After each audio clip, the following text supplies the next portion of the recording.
প্রিয় দর্শক, বিটিভি নিউজের সাপ্তাহিক আয়োজন সমৃদ্ধির জন্য বিনিয়োগ অনুষ্ঠানে আপনাদেরকে স্বাগত জানাচ্ছি।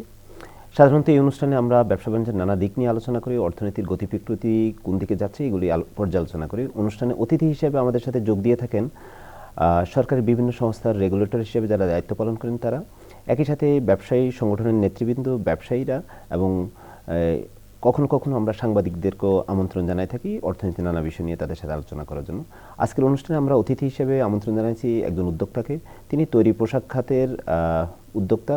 মূলত তিনি ম্যানুফ্যাকচারার, একই সাথে হলো উনি মার্চেন্ডাইজিংও করেন। ওনার বাইং হাউস আছে, গার্মেন্টস আছে, গার্মেন্টসের সব খাতেই মানে সব ক্যাটাগরিতেই উনি ম্যানুফ্যাকচারিং করেন।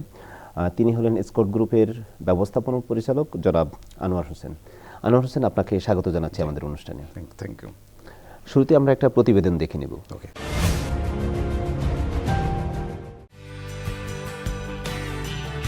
বাংলাদেশে নতুন সরকার দায়িত্ব গ্রহণের পর দেশের অর্থনীতির প্রাণশক্তি হিসেবে পরিচিত তৈরি পোশাক খাতে এক নতুন উদ্দীপনা ও সম্ভাবনার দুয়ার উন্মোচিত হয়েছে।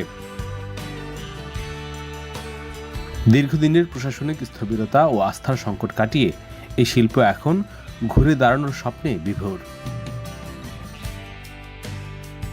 বাংলাদেশের অর্থনীতি মূলত তিনটি পিলারের উপর দাঁড়িয়ে, যার মধ্যে অন্যতম হল তৈরি পোশাক শিল্প। সাম্প্রতিক রাজনৈতিক পরিবর্তনের পর নতুন সরকার এই খাতে সংস্কার এবং বিশ্ববাজারের আস্থা পুনরুদ্ধারে বিশেষ গুরুত্ব দিচ্ছে। ফলে বিদেশি ক্রেতা এবং বিনিয়োগকারীদের মধ্যে আবারও ইতিবাচক সাড়া দেখা যাচ্ছে। বিগত রাজনৈতিক অনিশ্চয়তায় অনেক বিদেশি ক্রেতা ক্রয়াদেশ নিয়ে কিছুটা দ্বিধায় ছিলেন। তবে নতুন সরকারের দায়িত্ব গ্রহণের পর কূটনৈতিক তৎপরতা এবং ব্যবসায়িক সুষ্ঠু পরিবেশ তৈরির প্রতিশ্রুতির ফলে ইউরোপ ও আমেরিকার বড় ব্র্যান্ডগুলো আবারও বাংলাদেশে ফিরতে শুরু করেছে। বিশেষ করে স্বচ্ছতা ও সুশাসনের প্রতি সরকারের অঙ্গীকার এই খাতের ইমেজে বড় পরিবর্তন এনেছে। নতুন সরকারের অধীনে পোশাক খাতের উদ্যোক্তারা আমলাতান্ত্রিক জটিলতা কমানোর আশা করছেন। নতুন সরকার শ্রমিকদের জীবনমান উন্নয়ন এবং বেতন কাঠামো নিয়ে আরও মানবিক ও স্বচ্ছ দৃষ্টিভঙ্গি পোষণ করছে। বৈশ্বিক বাজারে কমপ্লায়েন্স বা নিয়ম মেনে চলা এখন অত্যন্ত গুরুত্বপূর্ণ। সরকারের কঠোর তদারকিতে কারখানার পরিবেশ আরও উন্নত হলে বাংলাদেশের পোশাকের ব্র্যান্ড ভ্যালু বহুগুণ বাড়বে। তৈরি পোশাক খাতের এই নতুন সম্ভাবনাকে বাস্তবে রূপ দিতে হলে জ্বালানি নিরাপত্তা এবং রাজনৈতিক স্থিতিশীলতার ধারাবাহিকতা রক্ষা করা অপরিহার্য।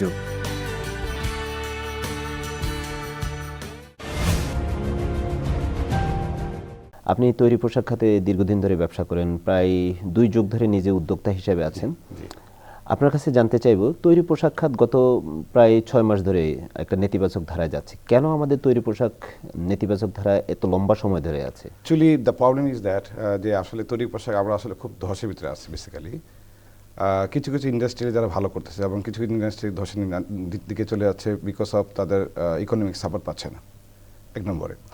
অ্যান্ড ছোটো ছোটো যারা উদ্যোক্তা, যাদের ধরুন 10 লাইন, 15 লাইন বা 20 লাইনের, তারা কিন্তু অনেক সময় ব্যাংকে থেকে ব্যাকআপ না পাওয়ার কারণে তারা কিন্তু ইম্পোর্ট করতে পারতেছে না।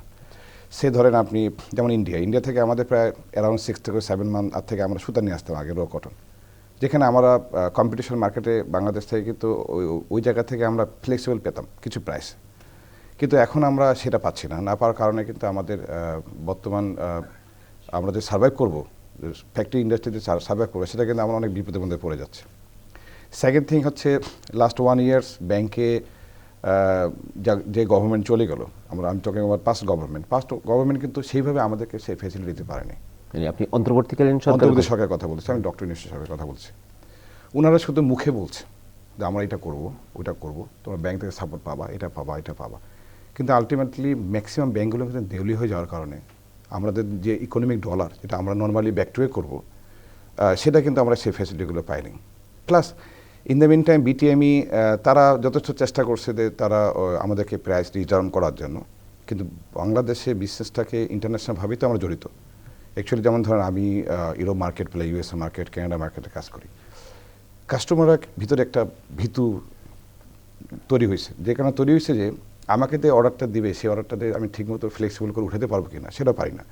ইভেন আমরা যখন ব্যাংকে যাই আমি বলি যে সে আমার $1 মিলিয়ন একটা অর্ডার আসছে, আমাকে কিন্তু আপনি 75% রিকভারি করার চেষ্টা করেন, কারণ সাধারণত আপনি জানেন যে একটা অর্ডার উঠাতে গেলে কিন্তু আমাদের নর্মালি 70 থেকে 75% আমাদের ফ্যাসিলিটি লাগে, বাকিটা বাদে দিলাম। তো 75% ব্যাংক সরাসরি বলে যে আমরা 50% থেকে 60% রিকভারি করতে পারবো, আপনাদের ব্যাক টু দিতে পারবো। স্পিনিং আলাদের কথা হচ্ছে যে আমরা যদি ব্যাক টু ব্যাক করে আপনাকে কিন্তু আমার কাছে সুতা নিতে হবে অ্যাডভান্স অ্যাকসেপ্টেন্স দিয়ে। আমাদের কিন্তু পুরোপুরি আমাদেরকে ব্লক করে দিচ্ছে। আমি যদি অ্যাডভান্স অ্যাকসেপ্টেন্স দিয়ে যদি সুতা নিই তাহলে তো আমি আমার এটা কি দেখা যাচ্ছে আমি 120 ডেজ পরে আমি এটাকে এক্সপোর্ট করব, সে এক্সাম্পল। কিন্তু ব্যাংক আমরা কিন্তু ব্যাক টু ব্যাক করতেছি স্পিনিং আলাদা থেকে 60 days, maximum 90 days. Somehow if it is ডিলেস, কিন্তু বাকি ইনভেস্টমেন্টটা কিন্তু আমার ক্যাশটাই করতে হচ্ছে।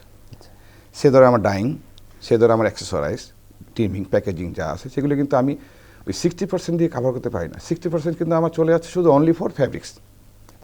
যদি আমি নিটের কথা আসি সেটা অনলি ফর নিটিং ইয়ার্নের জন্য, কিন্তু বাকি 10% 12% আমার ডাইংয়ে চলে যায়। সো আমি 70%-এর নিচে করতে পারতেছি না। সামহাও দেখা গেলো আমি এক্সপোর্ট করতে পারলাম না 90 ডেজ, আমার 120 ডেজের এলসি, আমি 90 ডেজের ব্যাক টু ব্যাক করে সুতা নিতে হচ্ছে। এই যে 30 ডেজ 35 ডেজ আমার যে টাইমিংটা ওভার হচ্ছে। ইভেন কাস্টমাররা এখন এত বেশি ক্লেভার হয়ে গেছে যেটা আমরা করছি, বেসিক্যালি কাস্টমারদেরকে আমরা এত বেশি ক্লেভার করছি যে তোমার ওরা যেহেতু আমাদের লিড টাইমটা আগে ছিল 35 থেকে 40 ডেজ থেকে 45 ডেজ ইউরোপ মার্কেটে, এখন এটাকে কিন্তু 55 থেকে 60 ডেজে চলে যাচ্ছে।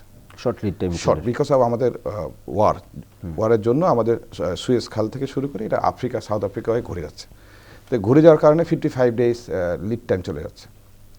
কাস্টমাররা এখন কি করতেছে, সরি এটা হলো লিড টাইম বাড়ছে, শর্ট হয় না, আমাদের টাইমটা বেড়ে যাচ্ছে। যেন আমরা 90 ডেজ থেকে আমি 120 ডেজে নিয়ে আসতেছি। এখন কাস্টমাররা পেমেন্টটা দিচ্ছে আমাকে, সেই ধরেন মিডিল 30 ডেজ লেটার বা 40 ডেজ লেটার, সিএডি বেসিস হোক বা আমাদের ক্যাট বেসিস হোক, কাস্টমাররা পেমেন্ট দিচ্ছে। পরে আমি কিন্তু 60 ডেজ এখানে ব্যাকআপে চলে যাচ্ছে। আমার 90 ডেজ তো আমি আপনাকে টাকা আমি দিয়ে দিচ্ছি, অ্যাকসেপ্টেন্স দিয়ে দিচ্ছি, ম্যাচুরিটি দিয়ে দিচ্ছি, কিন্তু আমার এখানে 60 ডেজ ব্যাকআপ পড়ে আছে, মানে আমি 60 ডেজে কিন্তু লাইবিলিটিসে পড়ে যাচ্ছে। আমার প্রোডাকশন করতে লাগতেছে 40 ডেজ, কাপড় যেতে লাগতেছে 60 ডেজ, 100 ডেজ কিন্তু আমি নর্মালি আমি লাইবিলিটিসে পড়ে যাচ্ছে। ব্যাংকে কিন্তু আমার ইন্টারেস্ট বেড়ে যাচ্ছে। এখন ওই জন্য ব্যাংক কী করে ফ্যাসিলিটিগুলো ওইভাবে দিচ্ছে না আমাদেরকে লাস্ট 1 ইয়ার্স বেসিক্যালি। আপনি যেটা বলছেন ব্যাক টু ব্যাক এলসিতে আপনাকে অ্যাডভান্স একটা অ্যাকসেপ্টেন্স দিতে হচ্ছে। হ্যাঁ, এই ইয়ার্নের বেলাতে আমাদেরকে অ্যাডভান্স অ্যাকশন দিতে হয়। এটা কি লোকাল ইয়ার্নের বেলা দিতে হ্যাঁ, হবে? Local yarn, definitely local yarn আমাকে, নট অনলি লোকাল ইয়ার্ন, আমি যদি লোকাল ইয়ার্ন কোনো স্প্রিং থেকে নেই আমাকে অ্যাডভান্স অ্যাকসেপ্টেন্স দিয়ে কিন্তু সুতরাং নিতে হয়। যে কোনো হোক, লোকাল বলতে আমি র কটন ইয়ার্ন বলেন, লোকাল বলতে আমি ডেনিম বলেন, নন ওভেন ডেনিম বলেন, সেটা কিন্তু অ্যাকসেপ্টেন্স দিতে হয় আমাকে। ফেব্রিক্স ঢুকানোর আগে কিন্তু অ্যাকসেপ্টেন্স দিতে হয়, বিশেষ করে ইয়ার্ন কোম্পানি। আর যারা ডেনিম কোম্পানি আছে তাদেরকে কিন্তু ফেব্রিক্স ঢুকানোর পরপরই তাদেরকে অ্যাকসেপ্টেন্স দিতে হয়। সো ধরেন আমি 90 ডেজে ব্যাক টু ব্যাক দিচ্ছি তাদেরকে, তারা কিন্তু আমার শিপমেন্টটা চলে যাচ্ছে 120 ডেজ পরে। কিন্তু আমরা তো ভিন্ন চিত্র দেখছি। আমরা কয়দিন আগে বিটিএমই বাংলাদেশ ব্যাংকে চিঠি দিল, সেখানে প্রায় নিয়ারলি $20 মিলিয়ন তাদের পাওনা রয়ে গেছে, মানে অ্যাকসেপ্টেন্স ম্যাচিউরড বিল তারা পাচ্ছে না, শিপমেন্ট হয়ে গেছে 1.5 বছর আগে। তাহলে ওইগুলি কিভাবে হচ্ছে? শুনুন, আমি বিটিএমই তাদের গুড রিলেশন, যেমন ধরুন আমি আপনার সাথে বিজনেস করতেছি লং টাইম। সো ধরেন আমি আমাদের রুবেল সাহেব বলেন, যেমন বিটিএমে যারা আছেন লং টাইম বিজনেস করতেছি, আমি ধরেন আপনার কাছে প্রত্যেক মাসেই 100 টন করে সুতা নিচ্ছি। আচ্ছা, আমি আপনাকে ডেফার্ড ডকুমেন্ট দিচ্ছি, অ্যাকসেপ্টেন্স 120 ডেজ বা 90 ডেজে ডেফার। তো তখন কিন্তু বিটিএমই কিন্তু ইয়ার্ন প্রাইসটা কিন্তু ডিফার করে ডিপেন্ড অন আপনার ডেজ অফ ডেলিভারি। সো যদি 60 ডেজ এক ধরনের প্রাইস, 90 ডেজ এক ধরনের প্রাইস, আমি যদি অ্যাডসাইড পেমেন্ট দিই তখন কিন্তু তারা এক ধরনের প্রাইস রিডিউস করে টু সেভ আস। তো এটা হলো বিটিএম এর একটা পলিসি। আর যারা বিটিএম এ পেমেন্ট পাচ্ছে না, যারা বলতেছে, আমার জানার মতো বিটিএম মনে হয় না যে কোনো কোথাও তাদের পেমেন্ট আটকে থাকে, কারণ তারা তো পেমেন্ট, হ্যাঁ তারা পেমেন্ট পাচ্ছে না কথা আমি বলি। সে ধরো আমি আপনাকে অ্যাকসেপ্টেন্স দিলাম, পেমেন্ট দিয়ে দিলাম, অ্যাকসেপ্টেন্স দিলাম। অ্যাকসেপ্টেন্সটা হচ্ছে ইজ নট মিন যে আমি আপনাকে ফুল পেমেন্টটা দিলাম। ফুল পেমেন্টটা কখন দেয়? যখন আমি after relation of master payment যখন আমার কাছে আসে, মাস্টার পেমেন্টটা আসার পরে কিন্তু আমি ফুল পেমেন্টটা দিয়ে দিই। কিন্তু ব্যাংক কী করে, পেমেন্টটা আসার সঙ্গে সঙ্গে ব্যাংক হোল্ড করে না, ব্যাংক কিন্তু পুরাটা কেটে দিয়ে দেয় বিটিএমকে, টেক্সটাইল মিলকে দিয়ে দিচ্ছে। এতে দেখা যাচ্ছে বিটিএমই কেন বলতেছে এই কথাটা, আমি তাদের সাথে এগ্রিড, যে ধরুন আপনার মাল শিপমেন্ট হয় নাই 90 ডেজ, যেটা আপনার লিড টাইম, আপনি 120 ডেজ পরে শিপমেন্ট করছেন, আইদার আপনি 140 ডেজ পরে শিপমেন্ট করছেন, সে 3 মাস পরে শিপমেন্ট করছে। দেখা গেলো আপনার পেমেন্টটা আসতে সে লেট হলো আপনার 60 days, তখন কিন্তু আপনার 120 days অ্যাবভ প্লাস দিয়ে কিন্তু আপনাকে পেমেন্টটা ব্যাংক কেটে টাকাটা আটকে রাখে। হ্যাঁ, এবং আমরা কি কোন কোন জায়গাতে বিপদে পড়ি টেক্সটাইল মিলের সাথে, যেমন পেমেন্টটা আমার কাছে আসছে লেট টাইমে, এখন বিটিএমই তারা তো অ্যাকসেপ্টেন্স পাইছে আপনার, সে ধরেন আপনার এন্ড অফ ফেব্রুয়ারিতে আপনার অ্যাকসেপ্টেন্স ডেট আছে 90 days। এখন আমি শিপমেন্ট করছি এন্ড অফ ফেব্রুয়ারিতে, আমার কাস্টমার পেমেন্ট দিছে end of March, either end of April. So after reach the goods ETE হওয়ার পরে, মানে ইটিএ বলতে যে পোর্টে আমরা মালটা পাঠাই সেই পোর্টটাকে বলে আমরা ইটিএ বলি। তো ইটিএ হওয়ার পরে কিন্তু কাস্টমার পেমেন্ট দেয়, পেমেন্ট দিলে দেখা যায় মার্চে আমার ফেব্রুয়ারিতে ছিল আপনার পেমেন্ট, আপনি টেক্সটাইল মিল, এটা আপনি আমার কাছে এক্সট্রা নিয়েছেন। ব্যাংক তখন বলে যে আমার কাছে ডলার নেই, আমি যে আপনাকে পেমেন্টটা দিব যে অর্ডারটার এগেনিস্টে আমি আপনার শিপমেন্ট করছি যে এলসির এগেনিস্টে, সেই এলসির এগেনিস্টে আমার কাছে পেমেন্ট আসেনি, আমি তো ফোর্স লোন করে দিতে পারবো না। আমার লাইবিলিটি থাকতে পারে ব্যাংকে, আমি ধরে ব্যাংকে আমার ধরেন $20 million আমার ক্রেডিট ফ্যাসিলিটি থাকতে পারে, কিন্তু আমি এটাকে $30 million অ্যাবভ করে ফেলছি, কিন্তু আমার তো টাকা আসতেছে না। এই যে এখন যে ফাইন্যান্সিং এ যে সংকটের কথা বলছেন, এখান থেকে উত্তরণের উপায়টা কি? অ্যাকচুয়ালি আমাদের যে পলিসিটা আমরা এখন আমাদের যে নিউ গভর্নমেন্ট এখন আসছে, আমরা তো অবশ্যই সবাই মিলে আমরা অ্যাপ্লিকেশন করতেছি গভর্নমেন্টের কাছে, যেহেতু আমরা আশা করি যে উইদিন এ মান্থ এই গভর্নমেন্ট নতুন যে আমাদের মিনিস্ট্রি যারা গঠন করা হয়েছে সবাই তো মোটামুটি টুকটাক আমাদের এই সম্বন্ধে জানে, এলডিসি সম্বন্ধে জানে আমরা কি করতেছি, কতটুকুভাবে জিএসপি ফ্যাসিলিটি পাবো আমরা। তো এরা যদি আমাদের র কটনটাকে সাপোর্ট দেয়, গভর্নমেন্ট যদি চেষ্টা করে যে আমাদের ইউএসএ থেকে র কটনটা নিয়ে এসে বাংলাদেশে আমরা 0% যদি আমরা নিতে পারি, কারণ আমরা এখন কিন্তু ইউএসএতে 34% ট্যাক্স দিচ্ছি, নর্মালি 33 থেকে 34% যাচ্ছে আমার। আবার মজার ব্যাপারটা হচ্ছে আমি ইউএসএ শিপমেন্ট করতেছি, you want believe this, total goods আমাকে দিতে হচ্ছে DTP basis, land duty paid. So land duty paid দিতে গিয়ে কিন্তু আমার 34, 35, 36, 37% চলে যায় কস্ট মার্জিন। সো আমি তো একটা কস্টিং করলাম একটা আইটেমের উপরে, সো এই আইটেমটার উপরে দেখা যায় আমার 34, 35% চলে যায়, তখন কিন্তু আমার সেই প্রফিট মার্জিনটা থাকে না। হ্যাঁ, বাট ইটস গুড, কোয়ান্টিটি ভালো, আমি ইউএসএ মার্কেটে কাজ করে কোয়ান্টিটি ভালো।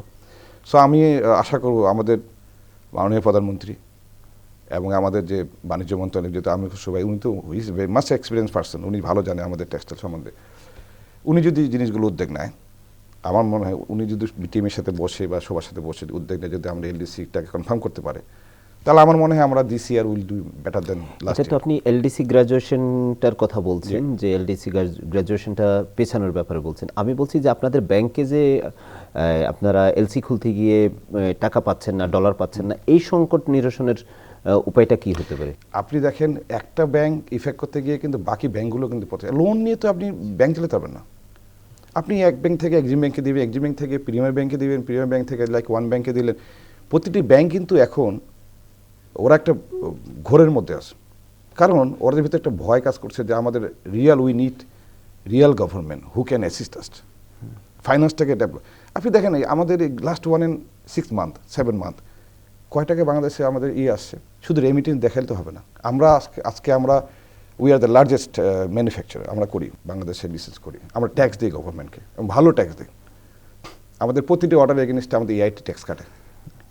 আমাদের সে লাইক আমার বাইং হাউস আছে, আমার বাইং হাউসে আমি প্রথম সে লাইক আমি এখন $20 আমার ব্যাংক কমিশন আছে, সে এক্সাম্পল, আমি কিন্তু EIT দিচ্ছি, কিন্তু ট্যাক্স দিয়ে কিন্তু ব্যাংক কেটে কিন্তু টিকিটটা পরে কেটে আমাকে একটা ভাউচার দিয়ে দিচ্ছে, তোমার এই $20,000 এগেনিস্টে তোমার এত ডলার সরকার নিচ্ছে, গভর্নমেন্ট নিচ্ছে, ব্যাংক এত ডলার নিচ্ছে, বাকিটা তুমি পাচ্ছ। আমরা দিচ্ছি তো গভর্নমেন্টকে, কিন্তু ব্যাংকে তো ফান্ড নাই, আমাকে তো ব্যাক টু ব্যাক সেই ফেসিলিটি দিচ্ছে না। আমার এখন দরকার $2 million, আমাকে দিচ্ছে $5 লাখ, আমি কীভাবে সার্ভাইভ করবো? কারণ ডলার নেই, তো ডলার শর্ট।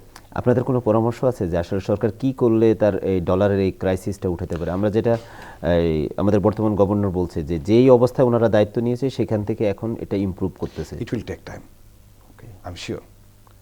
এখন এইটা ইজ নট মিনিং যে আমার মনে হয় যে মাননীয় প্রধানমন্ত্রী এটা রাতারাতি শেষ করতে পারবে, ইটস ইম্পসিবল।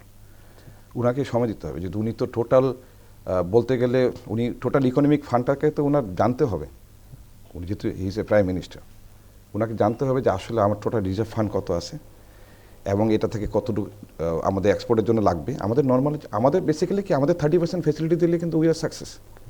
আমাদের গার্মেন্টস ইন্ডাস্ট্রিদেরকে যদি ওনারা, হ্যাঁ আমরা we are happy to give the tax, কিন্তু আমাদেরকে যদি সেই ফ্যাসিলিটি দেয় যে ঠিক আছে তুমি ইন্ডাস্ট্রি চালাও, ইন্ডাস্ট্রি চালানোর যে তুমি প্রফিট মার্জিন পাচ্ছ, এই প্রফিট মার্জিনটা তুমি কিছু শেয়ার করো আমাদের সাথে।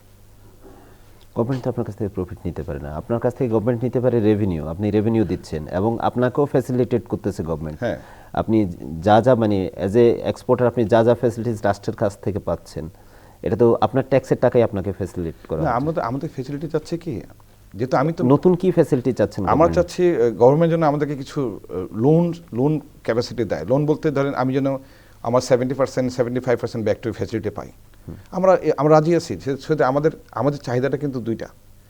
আমরা কিন্তু গভর্নমেন্টের কাছ থেকে ওই প্রবর্তনাটা নেই, সে যখন ওয়ার্কার স্যালারিটা দিই তখন কিন্তু আমরা এক্সপোর্টের এগেনস্টে পেমেন্টটা নেই। হ্যাঁ, প্রণোদনা যেটা প্রণোদনা যেটা আমরা বলি ওটা এক্সপোর্টের এগেনস্টে আমরা নেই। আমরা গভর্নমেন্টের কাছে এটা বলতে চাচ্ছি যে আমাদেরকে যেন অ্যাটলিস্ট যেহেতু 50% নর্মালি দিতে চায় ব্যাংক, 10 থেকে 20% আমাদের বা 25% আমাদেরকে ব্যাক টু ব্যাক ফ্যাসিলিটিটা যেন দেওয়া হয়। ব্যাক টু ফ্যাসিলিটি যদি আমরা পাই তাহলে আমরা কিন্তু মেনি অর্ডার আমরা নিয়ে আসতে পারবো বাংলাদেশে। এবং আমরা যেহেতু মার্কেটিং করি, আমরা ট্রাভেলিং করি, হ্যাঁ, এবং কাস্টমারকে আমরা বাংলাদেশের যে ফিউচার, অ্যাকচুয়ালি আমার তো উই আর চ্যালেঞ্জিং, যেহেতু আমাদের থার্ড ওয়ার্ল্ড কান্ট্রিতে আমরা কিন্তু Bangladesh we are not rating down, আমরা কিন্তু অনেক উপরে আসছে বেসিক্যালি। আপনি দেখেন আমরা হাই ফ্যান্সি স্টাইলগুলো কিন্তু ভিয়েতনাম করে যাচ্ছে। ভিয়েতনাম কিন্তু মোটামুটি দে আর্নিং লটস অফ মানি, এবং আমরা কিন্তু ওই ফ্যান্সি স্টাইল করতে গিয়ে আমরা কিন্তু সেই ব্যাকআপগুলো পাচ্ছি না, প্রাইস পাচ্ছি না। আপনারা এখন তো কিছু ভালো হাই ভ্যালু প্রোডাক্ট করছেন, জি, হাই ভ্যালু প্রোডাক্ট করতে গিয়ে আপনাদের চ্যালেঞ্জটা কোথায় হচ্ছে? বেসিক্যালি হাই ভ্যালু প্রোডাক্ট করতে গেলে কাস্টমারদের কিছু ডিমান্ড আমাদেরকে ফুলফিল করতে হয়। কমপ্লায়েন্স ইস্যুগুলো, আমাদের অনেকগুলো ইস্যু কমপ্লায়েন্স করতে হয়। সো এই কমপ্লেন ইস্যুতে গিয়ে কিন্তু আমরা অনেক দূর ধাক্কা খেয়ে যাচ্ছি, পারতেছি না ফাইন্যান্সের জন্য। আমরা কমপ্লেন আমরা তো বাংলাদেশে, আমি যতটুকু জানি, ওয়ার্ল্ডের সবচেয়ে বেশি কমপ্লায়েন্ট ফ্যাক্টরি এখন বাংলাদেশে। Exactly. কমপ্লায়েন্ট ম্যানুফ্যাকচারিং হাব হিসেবে বাংলাদেশ গ্লোবালি স্বীকৃত। যদি আপনি লিড সার্টিফাইড ধরেন, ওয়ার্ল্ডের সবচেয়ে বেশি lead অনেকে যে certified- আমাদের কিছুদিন আগে আমাদের হ্যামস আমাদের ওয়ার্ল্ডের মধ্যে মানে এটা আপনি যেটা বলছেন, যারা স্মল অ্যান্ড মিডিয়াম যারা আছে তাদের ক্ষেত্রে কমপ্লায়েন্সের অনেক মিডিয়াম বলতে ধরেন আপনার সে এক্সাম্পল 10 থেকে 15 লাইন যারা উদ্যোক্তা, ছোট ছোট উদ্যোক্তা যারা ধরেন ইয়ারলি 10 থেকে $15 মিলিয়ন টার্নওভার চিন্তা করে, জি, সে এক্সাম্পল, তাদের কমপ্লেন্সে গিয়ে অনেক সময় ধাক্কা খেতে হয়। কমপ্লেন্সে বলতে তারা আমাদের যেগুলো কাস্টমার কাজ করে, আমাদের বিগ কাস্টমার যেগুলো ভ্যালুয়েবল কাস্টমার, তাদের কিন্তু একটা মানে মিনিমাম একটা মানে লেন দরকার। লাইক আমি এত ফিট, এত স্কোয়ার ফিট আমার লাগবে এই লাইনের জন্য, এত স্কোয়ার ফিট লাগবে আমার ফিনিশিংয়ের জন্য, এত স্কোয়ার ফিট আমার টেক্সটাইলের জন্য, এত স্কোয়ার ফিট লাগবে গুডাউন মানে আমরা অ্যাক্সেসরাইজ প্লাস আমার ফেব্রিক রাখার জন্য। সে ওইটা কিন্তু আমরা ফুলফিল করতে পারি না পারার কারণে কিন্তু কমপ্লেন্সের জন্য আমরা অনেক ধাক্কা খাই। নাহলে আদার্স অনেক কাস্টমার আছে যারা। এইখানে গভর্নমেন্ট আপনাদেরকে কি সাপোর্ট দিতে পারে? এই যে এসএমই যারা কমপ্লায়েন্ট হতে চায় তাদের জন্য গভর্নমেন্ট কি সাপোর্ট দিতে পারে? হ্যাঁ, গভর্নমেন্ট একটা জিনিস করতে পারে, আমাদের কিছু ফেসিলিটি দিতে পারে। যারা ক্ষুদ্র ইন্ডাস্ট্রিয়ালিস্ট তাদেরকে কিন্তু গভর্নমেন্ট একটা প্লেস দিতে পারে, যে তোমাদেরকে ক্ষুদ্র যারা তোমরা 15 লাইন 20 লাইন 30 লাইনে যারা করতে চাচ্ছ তোমাদেরকে একটা প্লেস দিলাম। বাংলাদেশে এখন তো কমিউনিকেশনের অভাব নেই, কমিউনিকেশন আগের চেয়ে অনেক বেটার হয়ে গেছে। আমাদের যদি কিছু জায়গাগুলো প্লেস করে দিতে পারতো গভর্নমেন্ট, তাহলে কিন্তু আমরা ইন্ডাস্ট্রিগুলো জোনগুলো কিন্তু আমরা বিভিন্ন সাইডে নিয়ে যেতে পারতাম। আমাদের দরকার প্লেসমেন্ট। হ্যাঁ, গভর্নমেন্টের জায়গা আছে, যদি বলে হ্যাঁ ঠিক আছে তোমাকে আমি সে ধরো তোমার কমপ্লেক্সের জন্য এই প্লটটা দিলাম, এখান থেকে মান্থলি এত টাকা তুমি রেভিনিউ দিবা এবং তুমি এখানে কমপ্লেন্স করবা, এখানে ইন্ডাস্ট্রি করবা, তোমাদের বিদ্যুৎ ফ্যাসিলিটি আমরা দিচ্ছি। হ্যাঁ, সরকারের যেটা বিদ্যুৎ বিল সেটা তো আমরা দিচ্ছি, কিন্তু আমাদের দরকার হলো নির্দিষ্ট একটা এরিয়া। তো আপনাদের বিজিএমির জন্য, বিজিএমির একটা ইন্ডাস্ট্রিয়াল পার্কের জন্য এখানে দেওয়া আছে, যেখানে একটা অংশ এসএমইদের জন্য রাখা আছে। আপনি কি আবেদন করছেন ওইখানে? অ্যাকচুয়ালি আমাদের জুনটা তো হচ্ছে ঢাকা, গাজীপুর বেস, বেসিক্যালি গাজীপুর বেসে কিন্তু মাওনা, শ্রীপুর থেকে অনেক জায়গা আছে গভর্নমেন্ট। তারা যদি এই বেসগুলো জায়গাগুলো বের করে দেয়, যে জমিগুলো আছে বের করে দিলে, ঢাকার আশপাশে চাচ্ছেন যে আমরা চাচ্ছি আমাদের বেসটা হলো গাজীপুর বেস। গাজীপুর বেসটা যদি আমাদেরকে ইন্ডাস্ট্রিয়াল জোনে, যেহেতু ওটা আমাদের ইন্ডাস্ট্রিয়াল জোন বেসিক্যালি, কিন্তু আমাদের যদি গভর্নমেন্ট কিছু জোন একটা করতে পারে গাজীপুরের দিকে, তাহলে আমার মনে হয় মোর দেন এনাফ, আমাদের জন্য অনেক ভালো হবে। তাহলে আমরা ছোট উদ্যোক্তা যারা আছে তারা কিন্তু ওইদিকে প্লেস করতে পারবে। আপনাদের অর্ডারের সিচুয়েশন কেমন? যেমন টানা 6 মাসের মতো আপনার নেতিবাচক প্রবৃদ্ধি আমরা দেখছি। সামনের অর্ডার আপনারা কেমন দেখছেন, বা অর্ডারের ফোরকাস্ট? এখন তো একটা সময় ছিল যে কিছু দেশ তাদের বায়ার এখানে ভিজিট করতো না, এবং নির্বাচনের কারণে একটা সংখ্যা থাকে। আমরা জেনারেলি জানি যে যে কোনো জাতীয় নির্বাচনের আগে 20 থেকে 25% কম অর্ডার আসে। নির্বাচন হয়ে গেল শান্তিপূর্ণভাবে, এটা সম্ভবত বাংলাদেশের ইতিহাসে সবচেয়ে সুন্দর। শান্তিপূর্ণ নির্বাচন। শান্তিপূর্ণ সুন্দর, হ্যাঁ, এবং ইতিহাস রেকর্ড করা হয়েছে অলরেডি। অলরেডি নতুন গভর্নমেন্টের মন্ত্রী পরিষদ গঠিত হলো। জি, জি, জি। তো এর মাঝে ইউরোপেরও অফিসগুলি খুলছে, গত 2 দিন হয়ে গেল। আপনাদের বায়ারদের কমিউনিকেশন কি, বা আপনারা ফরওয়ার্ড লুকিং কোনো ফিউচার অর্ডার পাচ্ছেন কিনা? লাস্ট মান্থ দেখতে আমাদের তো এখন সামার যদি চলে আসছে, আমাদের তো উইন্টার মোটামুটি শেষের দিকে, সামারের প্রোগ্রামগুলো আমাদের নতুন হচ্ছে। তো সামারের প্রোগ্রামগুলো আমরা কেন ফেস করছি, the reason is that customer অনেকগুলো অর্ডার হোল্ড করে রাখছে, দিচ্ছে না। নট অনলি মি, অনেক কাস্টমার অর্ডারগুলো হোল্ড করছে এবং তারা দেখতেছে তাদের প্রাইস লেভেলটা কোথায় গিয়ে দাঁড়াচ্ছে। লাস্ট 1 and 2 মান্থ কাস্টমার কিন্তু প্রাইস লেভেল নিয়ে দৌড়াদৌড়ি করছে কিন্তু বেসিক্যালি। তো এখন আই হোপ যে গভর্নমেন্ট চলে আসছে, ইনশাল্লাহ আশা করি আমরা ভালো করব। অ্যান্ড হয়তো বা বাই এন্ড অফ ফেব্রুয়ারি বা মিডল অফ মার্চের দিকে অর্ডারগুলো মোটামুটিভাবে যেগুলো হোল্ড করে রাখছে লাস্ট 3 মান্থ, সেগুলো এখন আমরা পাওয়ার আশা করি। এবং মোটামুটি কিছু কিছু করে অর্ডার কাস্টমার ছাড়তেছে। আশা করি by this month, maximum first week of March দিকে কিন্তু এই আমাদের সামার প্রোগ্রামটা আমরা পেয়ে যাব।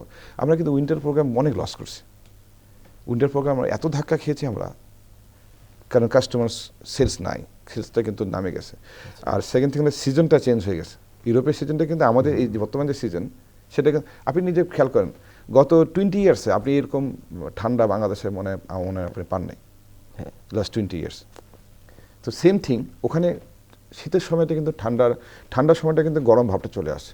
আমি ধরেন এক্সপোর্ট করছি হুডি জ্যাকেট, একটা ফ্লিসের হুডি জ্যাকেট, টপ বটম মিলে, আমার কোয়ান্টিটি হলো 200,000 পিসেস। কাস্টমার ফোন দিয়ে বলে যে I have already stock 100,000 above quantity, how can I send to the new order? তো বিকজ অফ সেলসটা ডাউন হয়ে গেছে। তবে এখন সেলস ভালো যাচ্ছে ইউরোপে। তো আমার বিশ্বাস ইনশাল্লাহ আমরা বাই দিস মান্থের মধ্যে যতগুলো আমাদের হোল্ড হয়ে আছে, সেগুলো আমরা 1 by 1 কাস্টমার ছাড়া শুরু করবে। কারণ কাস্টমার কিছু ভ্যাকেশন গেল, ওদের ভ্যাকেশনটা প্রায় 1 মাস অলরেডি অফ হয়েছে আমাদের। অ্যান্ড কাস্টমার আবার চেক করতেছে যে চাইনিজ নিউ ইয়ার, মানে দ্যাট মিনস আমাদের চায়নাতে অলরেডি চাইনিজ নিউ ইয়ার শুরু হয়ে গেছে। সো এটা ফেব্রুয়ারি মাসে নিউ ইয়ার শেষ হবে। তো এই দুইটা দিক কাস্টমাররা চিন্তা করেই কিন্তু অর্ডারগুলো হোল্ড করছে। সো আশা করি বাই দিস মান্থের দিকে আমরা বাকি যে আমাদের যেগুলো অর্ডারগুলো হোল্ডে আছে, যেগুলো আমাদের স্যাম্পল ডেভেলপমেন্ট বলেন, SMS বলেন, সেলসম্যান স্যাম্পল যেটা বলেন, আমরা কিন্তু এগুলো সব কমপ্লিট করে ফেলছি। Now we are waiting for the order. And I do believe that our new government can take care to us as a দর্জি হিসেবে বলতেছি, যেহেতু আমরা দর্জিগিরি করি, দর্জি। তো আশা করি আমরা ভালো করব, যদি সরকার আমাদেরকে ব্যাকআপ দেয়। প্রিয় দর্শক, আজকের অনুষ্ঠান এখানে শেষ করছি। আশা করি আগামী পর্বে অন্য কোনো অতিথির সাথে আবার আপনাদের সাথে দেখা হবে। ততক্ষণ ভালো থাকবেন। আল্লাহ হাফিজ।